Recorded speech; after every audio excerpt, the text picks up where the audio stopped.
नमस्कार, आप देख रहे हैं न्यूज वाणी और मैं हूं आपके साथ मानवी ठाकुर। शुरुआत करते हैं आज की खास खबरों के साथ। महाकुंभ भारत की सबसे बड़ी धार्मिक और सांस्कृतिक घटनाओं में से एक इस बार उत्तर प्रदेश की राजनीति में भी एक नया मोड़ लेकर आया। मुख्यमंत्री योगी आदित्यनाथ ने कुंभ के इस पवित्र अवसर पर उत्तर प्रदेश को एक महागिफ्ट दिया, साथ ही कई महत्वपूर्ण घोषणाएं की। प्रयागराज में आयोजित महाकुंभ ये सिर्फ धार्मिक नहीं बल्कि सामाजिक और सांस्कृतिक समृद्धि का प्रतीक है। इस बार महाकुंभ में उत्तर प्रदेश के विकास के लिए कुछ ऐतिहासिक घोषणाएं की जा रही हैं ताकि प्रदेश में समृद्धि और विकास की नई राहें खुल सके। सीएम योगी आदित्यनाथ ने न केवल कुंभ में धार्मिक महत्व को उजागर किया बल्कि प्रदेश के विकास और समृद्धि के लिए ठोस कदम भी उठाए। इस मौके पर उनके द्वारा किए गए घोषणाएं प्रदेश के भविष्य को और उज्जवल बनाने की दिशा में एक अहम कदम साबित हो सकती है। महाकुंभ का ये अवसर उत्तर प्रदेश के विकास में नई उम्मीदें और दिशाएं दिखाता है। मुख्यमंत्री योगी आदित्यनाथ ने जिस तरह से राज्य के विकास को लेकर महाकुंभ में घोषणाएं की, उसने प्रदेशवासियों को एक नई ऊर्जा और प्रेरणा दी है। हमारे सहयोगी सभी मंत्रियों ने आज यहाँ पर बहुत सारे मुद्दों पर चर्चा की है। प्रदेश के विकास से जुड़े हुए जो नीतिगत निर्णय हैं उन मुद्दों पर चर्चा हुई है। इसके अलावा यहाँ पर अन्य महत्वपूर्ण मुद्दों के साथ साथ प्रयागराज के विकास से जुड़े हुए मुद्दों पर भी चर्चा हुई है।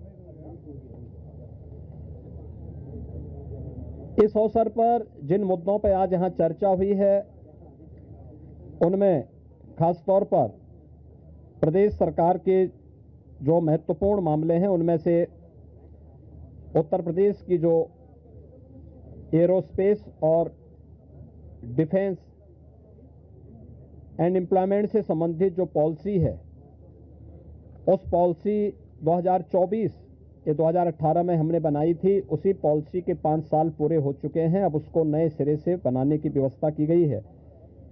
इस पॉलिसी को यहाँ पर अब हम लोगों ने बड़े निवेश को आमंत्रित करने के लिए उसमें नए इंसेंटिव की घोषणा की है। आज इस पर चर्चा हुई है। एफडीआई के अंतर्गत और फॉर्च्यून 500 में जो निवेश प्रदेश में हुआ है उस निवेश के अंतर्गत इंसेंटिव वितरण करने की व्यवस्था और उसको उतनी प्रतिपूर्ति शासन यूपी सीडा को कर रहा है और यूपी सीडा उसके माध्यम से करेगा। कुछ नए निवेश के प्रस्ताव यहां पर आए हैं जिन्हें लेटर ऑफ इंटेंट यहां पे आज जारी हो रहे हैं। इनमें एक मिर्जापुर का है, 10,000 करोड़ रुपए से अधिक का निवेश का है, एक मुरादाबाद का है और अन्य 2 प्रस्ताव जिन पर आज यहां पर लेटर ऑफ इंटेंट के बारे में चर्चा हुई है। युवाओं को स्मार्टफोन और टैबलेट उपलब्ध कराने की भी स्कीम को यहाँ पे व्यवस्था दी गई है और यह युद्ध स्तर पर अगले कुछ समय के लिए सरकार ने इसके लिए धनराशि की व्यवस्था की। इसको हम उस कार्यक्रम की भी चर्चा हुई है। बलरामपुर में सरदार अटल बिहारी वाजपेयी जी की कर्म भूमि रही है। उन्हीं के नाम पर जो केजीएमयू का सैटेलाइट सेंटर था उसे मेडिकल कॉलेज के रूप में स्थापित करने और मेडिकल कॉलेज में नेक्स्ट सेशन में उसको संचालित करने का निर्णय लिया गया है।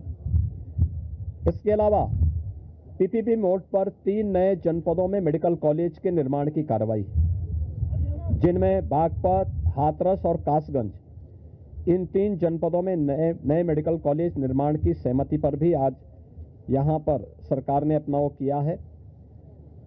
टाटा टेक्नोलॉजीज के साथ में मिलकर के प्रदेश के अंदर 62 आईटीआई को 5 centre of innovation, invention and incubation and training centre की स्थापना के बारे में भी एक नए प्रस्ताव को, जो एक प्रकार का हब एंड स्पोक मॉडल होगा और मॉडर्न एज कोर्सेज के साथ उत्तर प्रदेश के युवाओं को जोड़ने के लिए कार्यक्रम के साथ सहमति भी आज मंत्री परिषद ने यहाँ पर इस प्रस्ताव को भी दिया है। इसके अलावा प्रदेश के अंदर एक अभियोजन डायरेक्टरेट की घोषणा की भी व्यवस्था मंत्री परिषद ने उसको अपनी सहमति दी है और प्रयागराज, वाराणसी और आगरा, ये जो म्यूनिसिपल कॉरपोरेशन है हमारे, इन 3 महत्वपूर्ण म्यूनिसिपल कॉरपोरेशन में तीनों के बॉन्ड जारी होंगे। अब तक हमने लखनऊ और गाजियाबाद के बॉन्ड जारी किए थे, जिसके बहुत अच्छे रिजल्ट सामने आए हैं।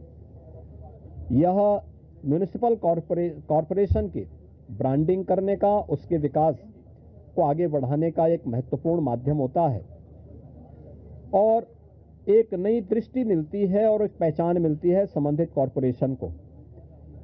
यहाँ पर आप प्रयागराज के महत्व को आप देख रहे हैं। वैश्विक मंच पर इस समय हमारा प्रयागराज छाता हुआ दिखाई दे रहा है।